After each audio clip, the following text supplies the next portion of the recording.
भाजपा मंत्र्यांच्या प्रकल्पाला अजित पवार यांचा ब्रेक। लोणावळ्यामधील चाणक्य एक्सलन्स सेंटरची निविदा अजित पवारांकडून रद्द, नावात बदल करण्याच्या अजित पवारांच्या सूचना।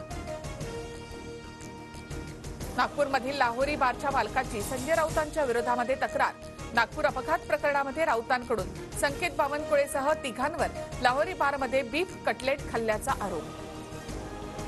नागपुरातील अपघातग्रस्त गाडीमधील बिलामध्ये बीफचा उल्लेख, जिथे मतं बदलली जातात तिथे काहीही होऊ शकतं, बिलामध्ये सुद्धा बदल केला जाऊ शकतो, संजय राऊतांचा आरोप। राजेंद्र राऊत यांच्या आजपासून ठिय्या आंदोलन, तर 16 तारखेपासून बेमुदत उपोषण। मराठा आरक्षणाबाबत विशेष अधिवेशन बोलावण्याची मागणी। राजेंद्र राऊत यांना आरक्षण महत्वाचं नाही, पक्ष महत्वाचा। मराठा असून आरक्षणाच्या विरोधात जाऊन पक्षासाठी आंदोलन, जरांगेंची टीका।